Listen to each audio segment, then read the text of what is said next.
All right, Anthony, I'm back in the United States. They let me in. It was a lot easier getting into the United States than in You're Canada. not in the United States. You're in Arizona. I'm Anthony. Welcome to No Vacancy Live. That's my friend Glenn. You're watching the #1 show in hospitality.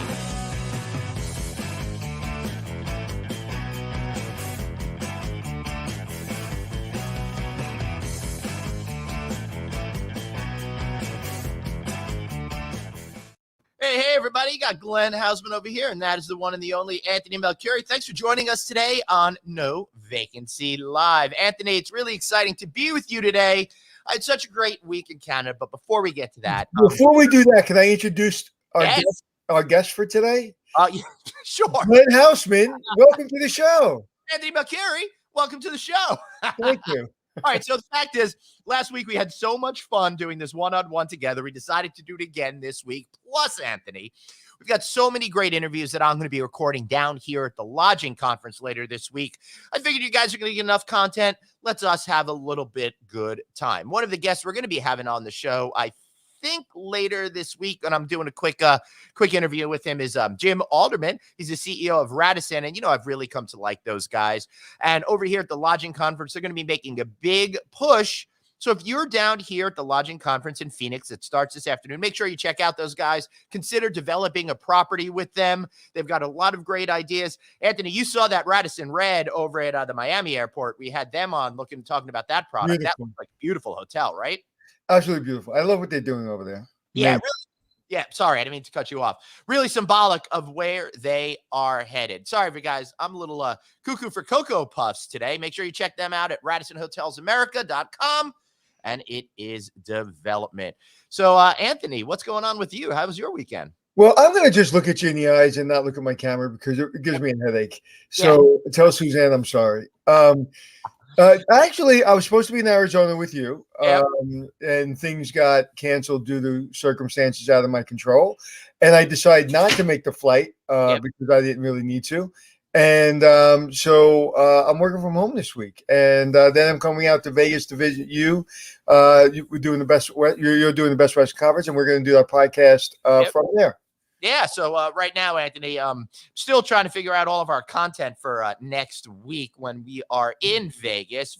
And I'm actually setting up somebody I'm mentoring with somebody from MGM, and he got a job, so he's getting an apartment. He's 22 years old. He wants to be in hospitality, so I'm doing my part. I'm keeping really, really motivated kids that want to excel. I'm trying to keep him in the business, getting him he got himself a really cool job in Vegas. And so I'll be there to kind of walk him and his father around. Right. Yeah. Good. That's going to be a whole lot of fun. So is he from your area in New York? Yeah, he's lives two blocks that way. How exciting is that when you're that age to take an adventure and move to Las Vegas? Yeah, he's out of his mind happy. He brought me over a very nice bottle of scotch, and I said, dude, why are you bringing me over this nice bottle of scotch? And he goes, because I don't know the last time somebody gave me such a cool job. Yeah. Well, I didn't give it to him. He interviewed, and actually the person interviewing him said, my biggest concern with him is everyone in MGM is going to try to steal him.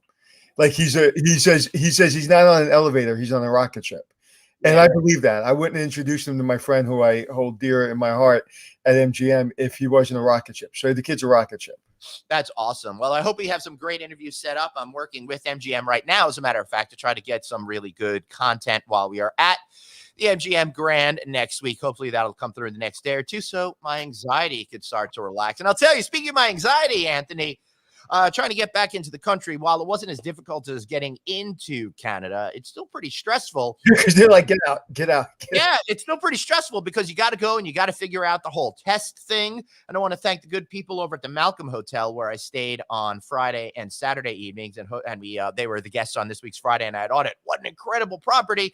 They helped me lead me in the right direction. If you're trying to get back into the United States, Anthony, the good news is you don't need one of those PCR tests that cost a fortune. You can get the rapid antigen test, which is a real helpful hint.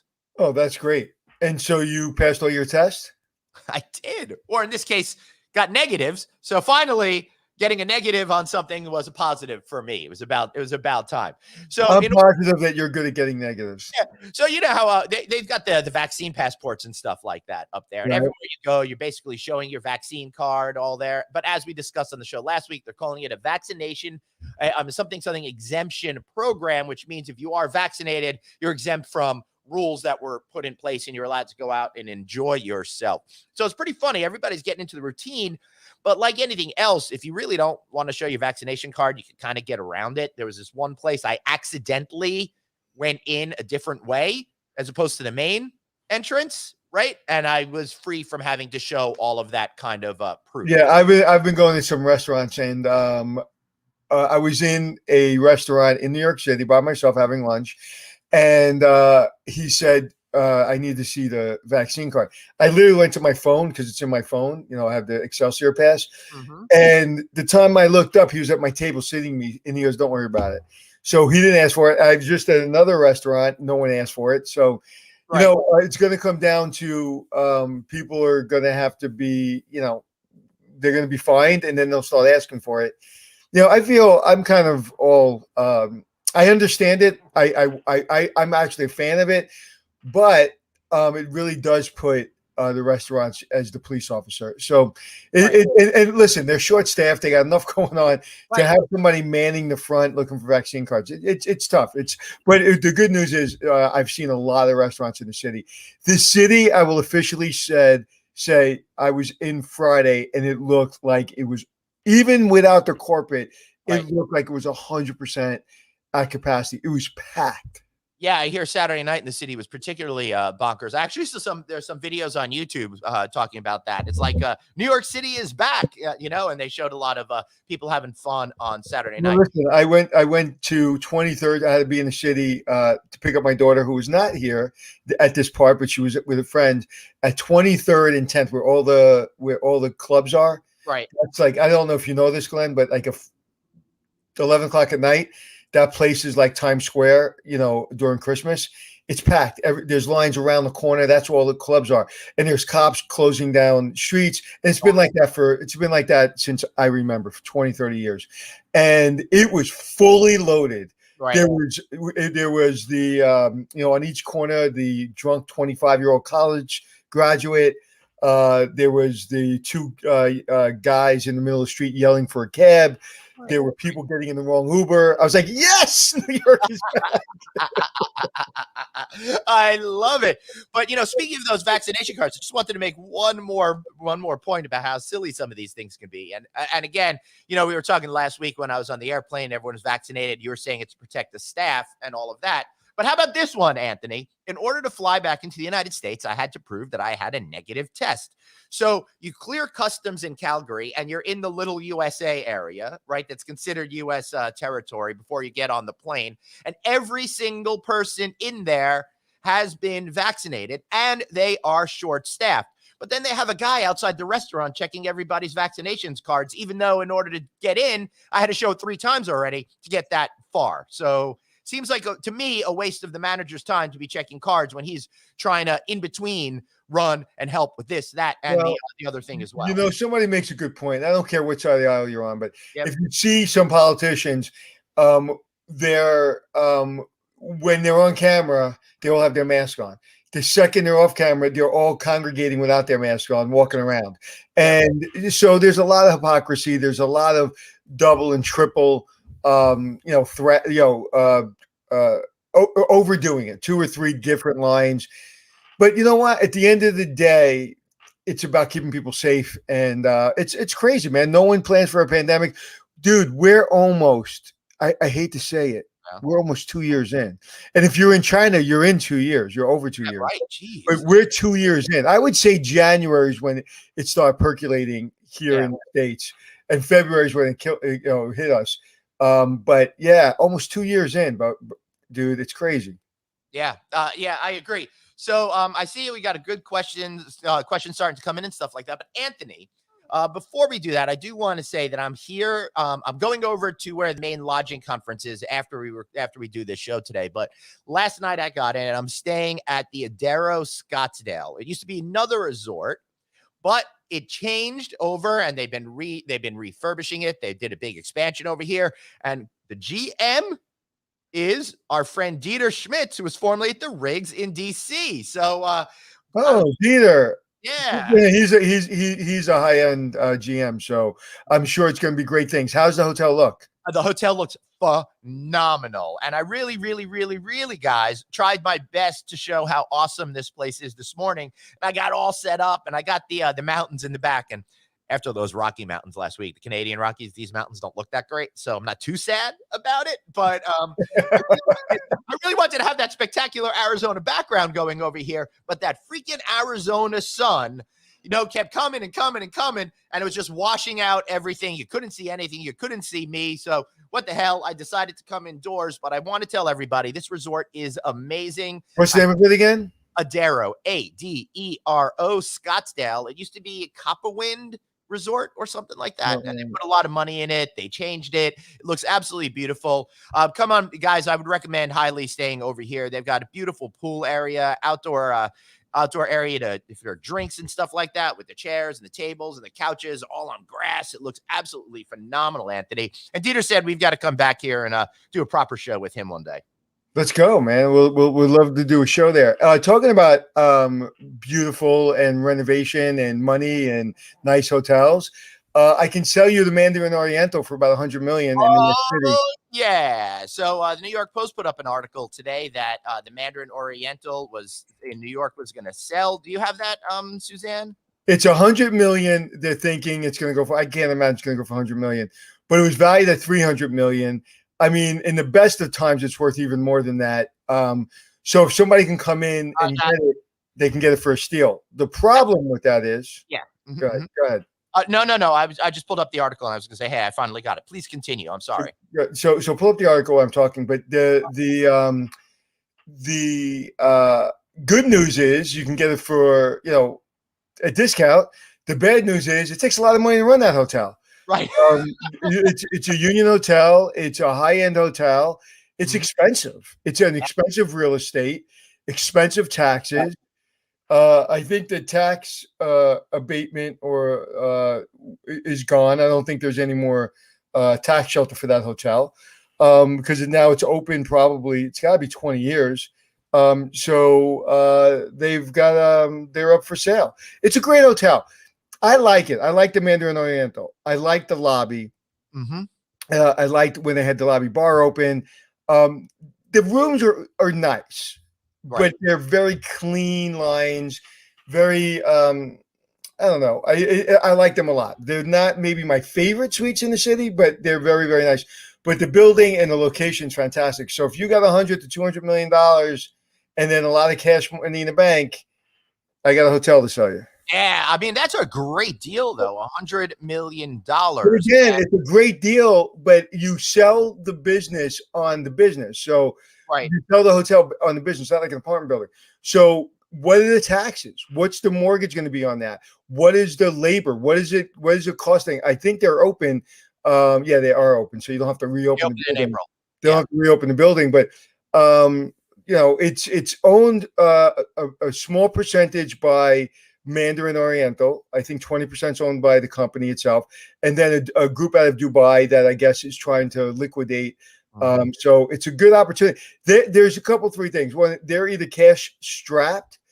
That's really the only thing. They must need the cash because you would never sell it right now. Now's the worst time to sell a hotel in New York City unless you're really desperate for the cash. Yeah, that sounds like a really smart assessment of the situation that's happening over there. Because why would you want to sell it at such a depressed value when and we've been talking about that since New York was declared dead by certain people over a year ago, that was not the reality, and it's bouncing back, and we're seeing it already. Another year or so from now, they'll probably be back to where they were in terms of occupancy, at least. Listen, our friends at the Mark Hotel, I know it's pretty busy. It was, I just saw, I'm trying to remember which hotel it was, but it was a beautiful older hotel, and it was closed. I passed it by the other day. What hotel was it? I can't remember, but it's so terrible. Oh, the Four Seasons in New York City is closed. Not open, right? I thought it was, and seeing that close really broke my heart. Yeah, It sucks. It really sucks. But with every luxury hotel that did not reopen, it gives our friends over places like the Mark more opportunity to capture new clientele. Yeah, especially the Four Seasons. That's their clientele. Yeah, I mean, that's a really, really rough one, especially since Ty Warner had pumped in so much money over it for years and years. Buy a Beanie Baby. I know. I don't think anyone cares about the Beanie Babies anymore. I feel sorry for the people that invested in Beanie Babies as opposed to, like Netflix stock. Yeah, well, I don't have Beanie Babies. So I got a little bit of Netflix. Yeah, I got lucky me. You know what? Talk about Time Warner. You made me think of Time Warner. You know the Time Warner Center where Mandarin Oriental is located. It's no longer Time Warner. What's it called now? What's that bank with a D? D Bank? No, Deutsche Bank. Yeah. Deutsche Bank. It's called Deutsche Bank Center. Deutsche Bank Center. Wow. Yeah. That makes me depressed. You remember the old Coliseum that used to be there before they built that incredible project? Dude, that was, God, Jesus Christ. That was a long time ago. Yeah, but it was also one of the most disgusting places in the entire city. It was amazing how old and horrific. I remember them trying to have the fashion show in front of that place years ago. Yeah. So let me ask you a question. Yeah. What do the airports look like? Are you starting to see? I mean, I've only been out of an airport a week, but are you starting to see corporate travel? What does it look like? What does the mix of the airport look like? Everywhere I'm going, it still looks like it's more heavily leisure, but that could be skewed with the fact that I flew into like Calgary last week, which is more of a, heading up to Banff and Canmore where I was much more leisure destination. And if you're a Canadian, you're probably and needed to go to Edmonton like I did, you can fly direct. I couldn't because of the lack of flights from New York there. So I came into Phoenix last night. I landed at about 6 and it was pretty freaking busy with a lot of people. But being a Sunday, I have to assume they were coming back or going home from a leisure particular trip, right? Well, I tell you, I tried to book my flight to Vegas for next week so we can do the podcast. And I'm having to take stupid flights. I can't get first class. I have to take a middle seat. I'm hopefully they'll call me back. Yeah. I just couldn't get flights. I'm leaving a day early, coming back a day early. It's impossible for me to get any flights. All right. So Anthony, is that because we go back and forth on this all the time, right? And it's probably a little of both. Is it because there's more people traveling or is it because there's a lot less flights? You know what? It's probably both, but it's a third thing. I'm very specific. I will not take a layover. I won't fly in coach. I can't fly in the middle of the day, which I have to now because I had to change my flight. So I'm a little particular in the way I fly. I won't go. Like if I have to, make some accommodations I'm not comfortable with, I won't go. So I will not do a layover. So that's a big, big deal. So I only had 3 or 4 flights that are one, no layover. I agree, dude. I'm the same exact way. Not for all cities. For certain cities, you're going to have to take all city. Yeah, right. If you have to go, you have to go, right? But Vegas is one of those cities that if I'm not flying direct, the flights are dead to me. There's really no reason to take a flight there. So I'm flying out on Monday at like 2 p.m, which gets me in at like 6 or something like that, 6, 7, something like that. So perfect to come in, have a little dinner, go to sleep, get up early, and do our show the next day. Maybe we can have dinner together if I'm not a little busy. Well, you gotta be careful because we're only allowed to have one dinner together in Vegas. Yeah, but right now I'm leaving Tuesday based on my flights. It's Tuesday afternoon, so I may not be able to do the podcast, but I'm changing. I got to change it. Right. So, but I just wanted to hold something just so I have something. Yeah, totally. And once they call me back, and they also don't have me as a diamond member when I call in, so I get on hold for 2 hours. What? You don't call a special line? Well, what they do is they put you in a queue. They realize your phone number, and for some reason they have my wife's number, and my wife doesn't travel, so I have no idea why that happened. So I got to fix that. But anyway, yeah, it's really hit and miss right now in New York City hotels. Some hotels are doing well, some hotels aren't doing well. Same thing with restaurants. You're starting to see, we're getting into the level of everybody's trying to keep the lights on, pay the bills. And it looks like we're getting through it, but it depending on your hotel, depending on your block, depending on really on the level of business that you had and your salespeople. I really think now things are really coming into focus where your sales team, if you kept your sales team on, you're probably in good shape. If you annihilated your sales team, if you got rid of your human resources department, you got rid of your revenue management department, and now you're trying to rebuild that, you're in trouble. If you were able to keep those three things in place and hold on and get through it, you're in a lot better shape than people are trying to rebuild, because it's hard to find people, and all of those clients, like Four Seasons, right? They're closed in New York City. I hope their salespeople are still like calling those people and still, doing whatever they need to do to keep them top of mind, because once it opens, hopefully they can get them back. So if you cut your sales force, I think you're going to have a problem.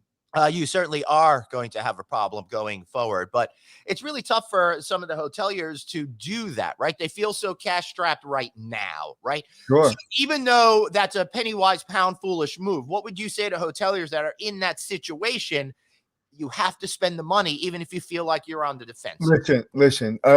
We all have our own businesses, and we all have our own families to support, and we all know when things get tight, the having cash flow and not having cash flow makes the decision. So it's not even so. If you would love to hold on your salespeople, which most people would, but you can't, and you can't get a loan, you can't get help from the government. That that money didn't go to the sales team. Who knows? Listen, you gotta survive.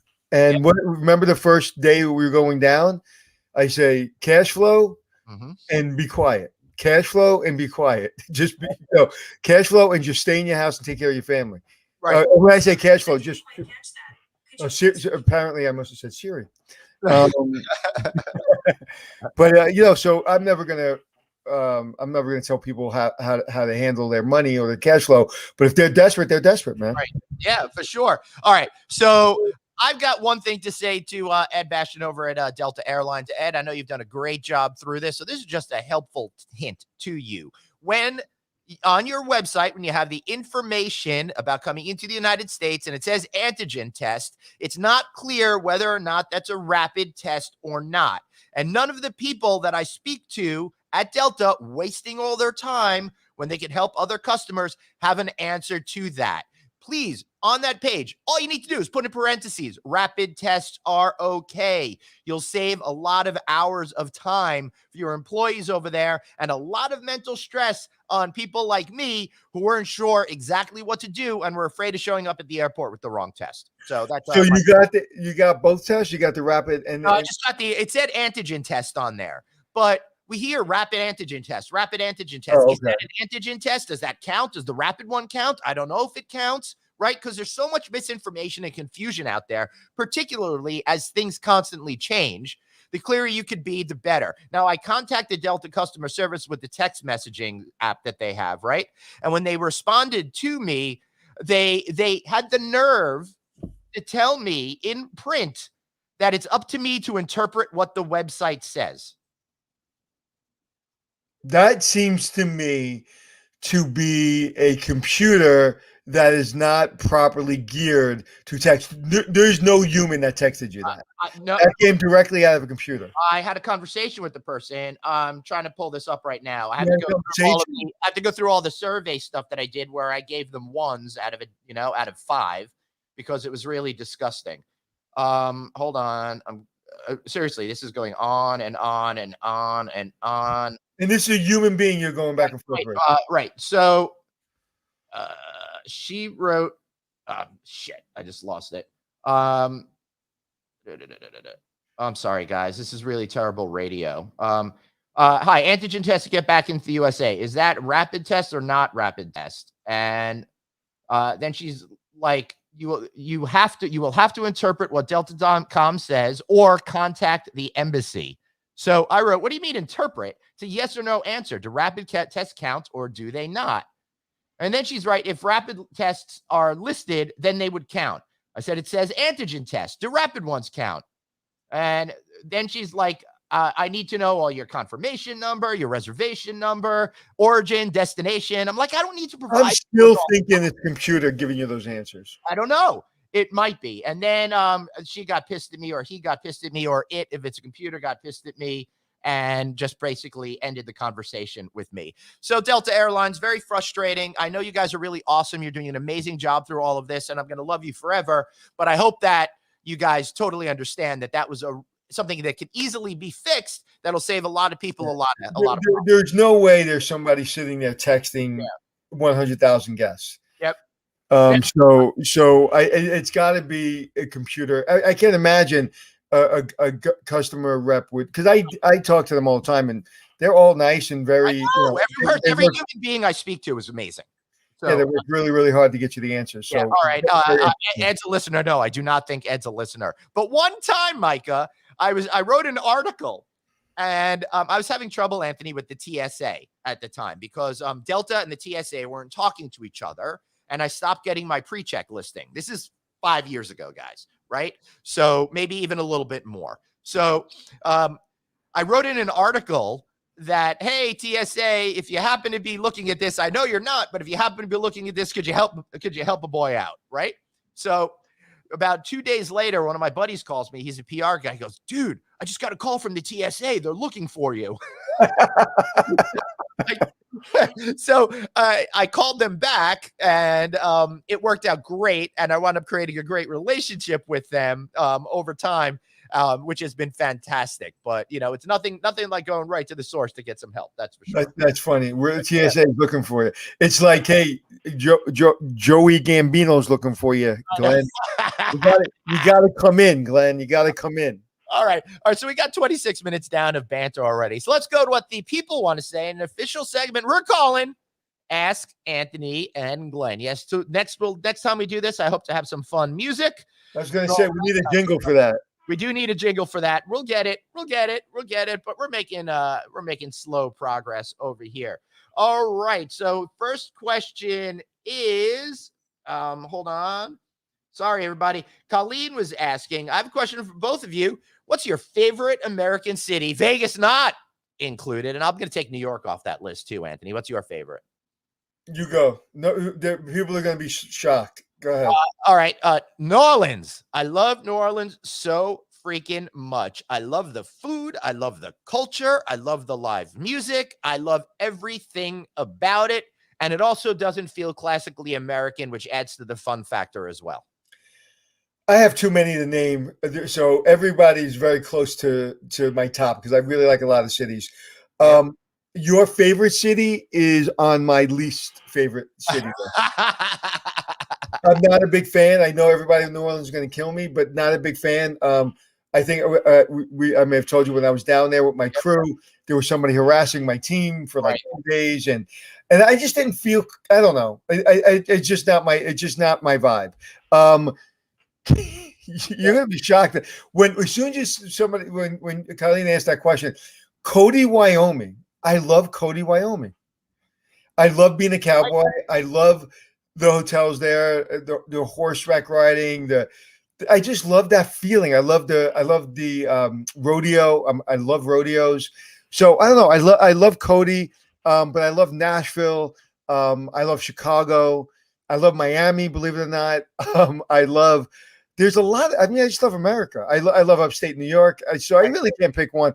But if I had to pick one, it's New York City, hands down, and twice on Sunday. Right. Yeah. Well, I won't pick New York City simply because I live in New York City. So not anymore. But, the whole New York metropolitan area, I've grown up and had my whole life. Okay. Just FYI, you live in New York City. I know. If you live on Long Island, if you live in Queens, I know. You live in New York City.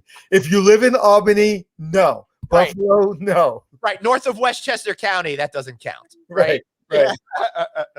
All right. So Brian Burnett asks, hotels have eliminated housekeeping services because of the pandemic, or staffing should eliminate the resort fee, he thinks. We stayed in a nice hotel in Daytona for 3 months, had to take our trash out, go down and get coffee. It's no huge deal, but come on. I asked what the resort fee was, and they said Wi-Fi and s'mores packages. Anthony, I know you were the one who started creating these things. I've never been a fan of them. I think they're offensive. You don't. Fine on that. But how do you feel about them right now when you're stripping out services for people and you expect them to pay the same? If you remember last week, I had an experience checking into a hotel. They said there's no housekeeping services. There's a resort fee of $25. Yes. And they did not handle it well. Yes. The resort fee was just posted. No one explained what it was. And what pissed me off was not the resort fee, is that they just told me there's no housekeeping services without saying, sir, the resort fees includes this. We will refresh your towels upon request, or even your linen upon request. Just let us know. And if you need to take out your garbage, we're here, but we don't have housekeeping services on a daily basis. I'm in. We are in two phases, right? We have the employment issue where I don't think that a lot of companies are handling this employment crisis properly. And I don't want to talk about that anymore because we've been talking about that ad nauseum. And also it's a value problem. We've just completely stripped the value. And now we're getting long in the tooth with, hey, it's COVID. We don't feel safe with our housekeepers going in there, but nobody's wearing a mask anyway in some states. So it's a problem. But I truly believe, Ryan, if someone would have just spoken you properly, would have said, we can take it out if you call us, or we can't take it out because we are very short-staffed. I understand your concern. There is a resort fee. If you're not comfortable with it, I can remove it. I apologize. There's a way to handle it. And right now, listen, I don't see people getting more refreshed and more like, hey, I'm in for the long haul. I see people just walking around like zombies. And I mean management companies, general managers. At this point, people are they've had enough. And I don't know what the answer is. That's the burnout issue that you're talking about there. Yeah, right? You know what? I think burnout has a start, a middle, and a stop. Right. I don't know where the stop is. Right. Because I've been burnt out. I was burnt out actually during the pandemic. Yeah. And it stopped for me. But it got serious for me. And it's not a good place to be. And it's the second time in my life I've been burnt out. So, but it stopped for me. I don't know where it stops. I just don't know where it stops. Right. Yeah. Who knows? We're going to find that out. Moving on to another question. Richard Majewski says, party hotels, is that a concept in the States? Ever heard of the Shankly Hotel in Liverpool, where they have 10 double beds and a jacuzzi in a single room? It's called the Catskills. I was going to say that in one room. I was going to say that's called the Swingers Club, but and that's called the Catskills. I don't think that works right now with COVID. And but again, if it does, it's a Swingers Club. It's the what is that? Adults only. Yeah. So I don't know. And if it's if you know the area and you know the clientele and you know there's a need and there's an old hotel and you have the money to renovate it, that may be a good niche for you. If you understand it, if you market it, it's like, listen, if you understand any business and you think there's a niche, then you can do it. But if you think, hey, that's a great concept, let me go buy a hotel and let me just fill it up with all these kind of people, they may not show up. So when you talk to owners, restaurateurs or hotel people or any business people, and you listen to their second and third and fourth and fifth businesses, it usually came out of them knowing something through their customer base or through their vendor base or through where they live. And that's why they took the risk for the second, third, and fourth and fifth business. So if it's that, then go for it. If not, don't think so. Well, Anthony, one of the things that I've been seeing emerge over the last 5 or so years is kind of a variation of that. Not 10 double beds in a single room with a jacuzzi, but there might be 2, 3, 4 suites all around a common private area, and then have balconies and all of that sort of stuff. So everyone can have places for privacy and kind of hang out and party together. Marriott's experimented. Well, I think that's more higher end. I don't think he's talking about that. I think he's talking about a big orgy hotel. Yes, possibly. Right. It definitely sounds like that. One question. TripAdvisor has been forced by hotel chains to reverse courses subscriptions to a cashback model. What are your thoughts? Suzanne put that in here. Say it again. I don't even know what that is, honestly. TripAdvisor has been forced by hotel chains to reverse the course of subscriptions to a cashback model. What are your thoughts? Suzanne, do you know what that means? Because I don't understand the question. I don't understand that. All right. Hold on one second. She's responding. She says, standing by. That does not help us at all right now. If you guys have any questions, please put them into the box. A little bit of help.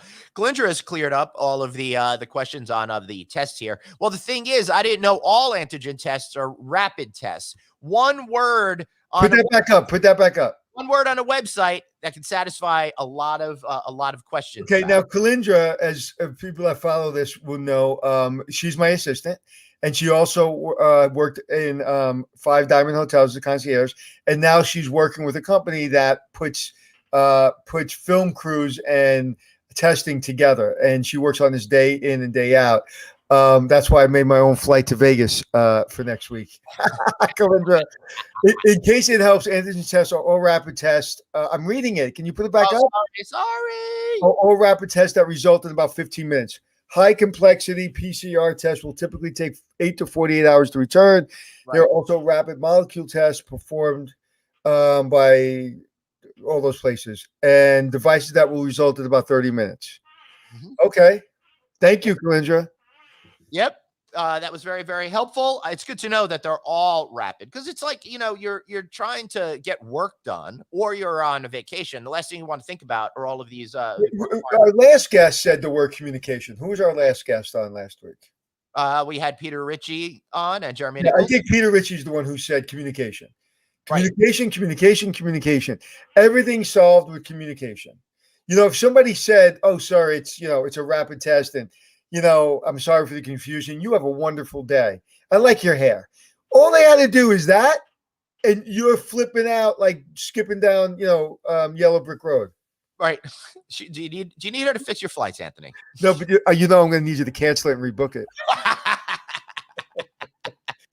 I'm called Cancel Flight Anthony. I don't think there's ever a flight that I haven't canceled or changed. Right. That's very possible. At least you don't have to pay all those fees now, so it's probably saving you a fortune. Well, Diamond Status comes like they don't charge you fees, right? I don't remember. Yeah, I don't think they do. They don't bother me. I only had Diamond Status for 1 year. It was the greatest. I probably only have it for 1 year too, but I love it. It's interesting because I was going to play by miles, right. And it was like 220,000 miles for first class. I was like, I'm going to get upgraded anyway, so I'm just going to pay. I'm going to play for comfort. Okay, so Suzanne has an answer for us. Thank you, Suzanne. So the question was, TripAdvisor has been forced by hotel chains to reverse the course of subscriptions to a cashback model. I guess that had to do with customers. So TripAdvisor Plus allowed you to pay as a member, and get a discounted rate, and it impacted rate parity. Hoteliers have been concerned about rate parity, of course, since TripAdvisor was displaying the discounted Plus member rate to non-subscribers as a way to persuade them to sign up. A quote from a TripAdvisor spokesperson named Brian Hoyt says, "While we have tens of thousands of hotels you can access at any given moment through TripAdvisor Plus today, we knew that we wanted even more supply. Because our belief is that more supply directly equates to the ability for more travelers to access the benefits of the program." So that's really interesting, because the hoteliers over a lot of years have worked very hard to make sure the rates they're offering on their sites are the same as everywhere else on the internet. Okay. That started to affect these OTAs. All right. You're allowed to manage what is about to come out of my mouth. All right. I'm going to hit the mute button. However, can I say exactly what came in my head, or should I kind of? No, go ahead. That's bullshit. If you need to have, like, you cannot, if I understand it right, you cannot, and I have to ask Jeremy, my partner, if you cannot have a lower rate than what we're selling it for on our website. Is that what I'm understanding, Suzanne? That they're selling a lower, whether they have a club membership premium, whatever it's called, are they having a lower rate? Is the consumer getting a lower rate than the website? They're not in parity. Is that correct? Okay, then if that is correct, and she's saying it is in the private chat, that's just not going to stand. No. That's not going to stand. Yeah, really interesting stuff. And they can spin it any way they want. That sounds like a crock. Right.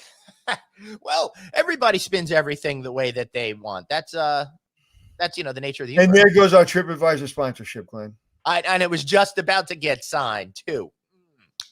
Dang it. Listen, I've been a big fan of TripAdvisor since day one. I think they're fantastic. The biggest fan. I am the biggest fan. And when I say that, people yell at me. But listen, they have a service that I love. I look at those reviews all the time. I don't book through them, but I look at their reviews. And that's the issue that TripAdvisor has, right? Because a lot of people are utilizing their reviews in order to figure it out and then go book elsewhere. But But hold on. But TripAdvisor started with a bait and switch. They started as a review site and then yes, quietly became a booking engine. They were not a booking engine in the that's beginning. correct. So, it's their problem. Right. I think they're doing okay. I don't think anybody's crying for TripAdvisor. No, I'm not crying for them, but I really do like them. And Anthony, to me, they really revolutionized the way that people research hotels.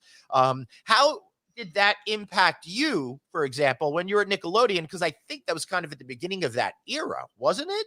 Well, I will tell you that it helped me a lot. I'll tell you, it helped me because my system when I take over a hotel is 24 hours. Mm-hmm. I don't sleep, don't eat, don't talk to anyone for 4 hours. I come in late at night and I just walk around the property. Right.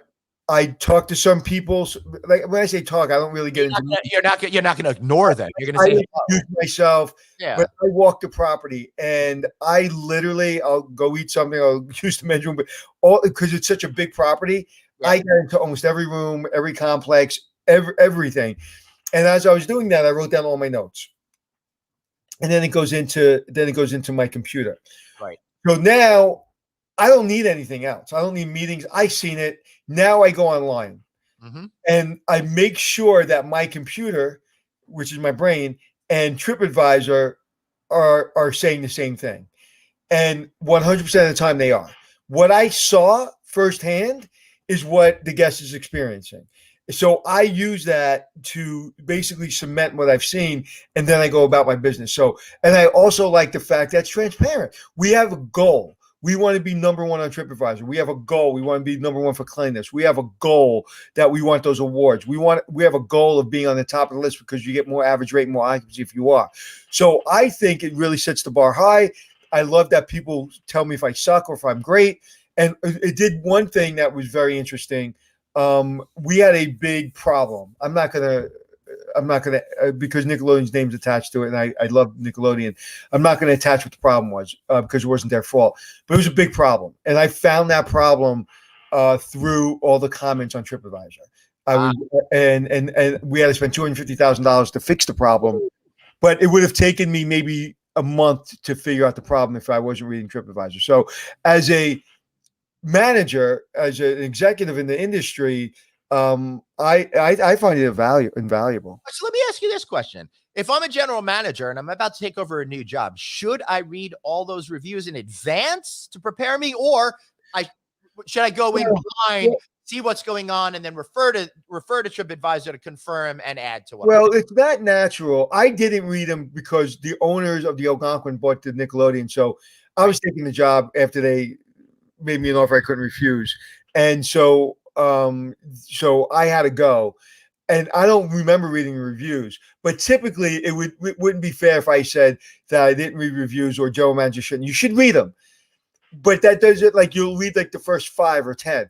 I do a deep dive when I take over, and I analyze, every single review for the last 2 years, and and then if I see that things have gotten better, okay, how bad was it? Then I'll go back even further. And I also look at names of people they mentioned, would it be employees? And then what I'll do is if I see like Stacy came up 17 times as a great employee, I will look for Stacy in the hotel. Right. And if she's not there, I'll go in her file and find out why she left. Right.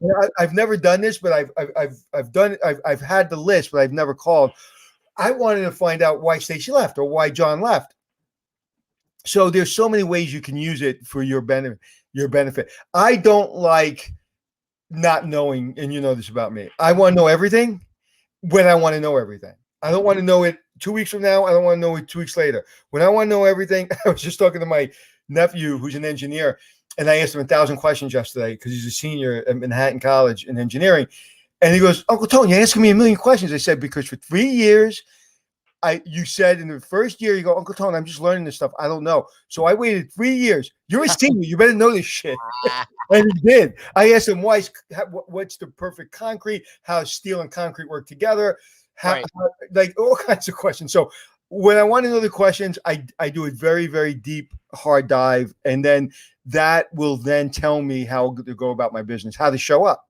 And honestly, how many executives I got to fire? Right.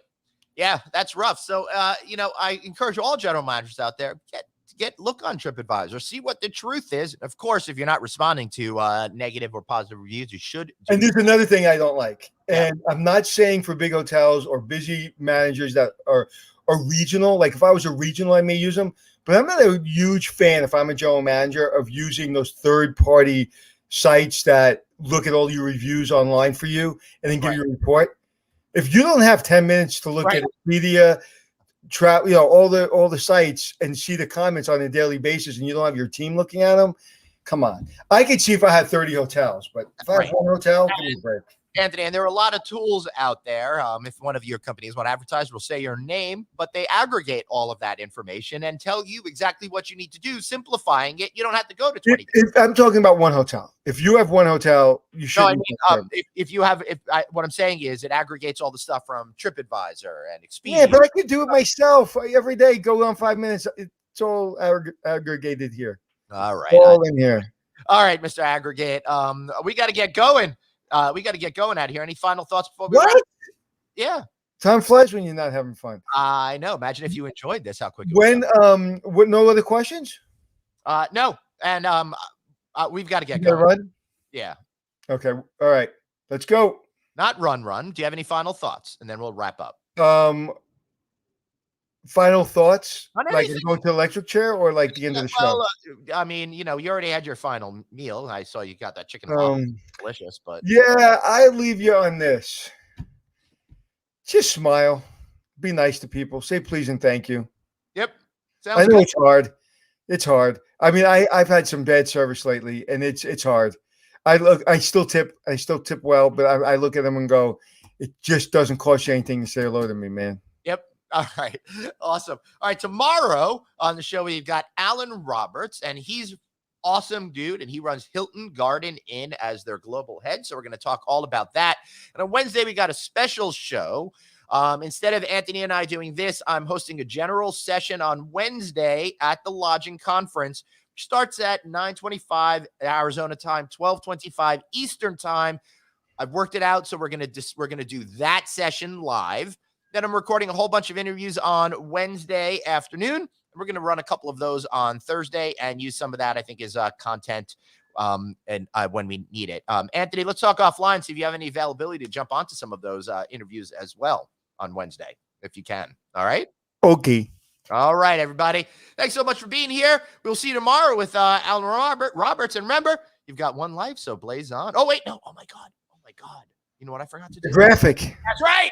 I forgot to tell people, listen to us on Apple Podcasts, listen to us on iHeartRadio, Stitcher, Google Play, wherever you get your podcasts. Why? Because you want to listen to it. You're out walking that dog. You're out exercising. I see you. You're healthy. You want to look good. You want to look fit. And the best way to get mentally fit is listening to No Vacancy Live. If you want to reach out to us, he's at Anthony Hotels. I'm at Traveling Glenn. Okay. Anthony, remember, you've got one life, so blaze on and be kind to yourself. See y'all tomorrow.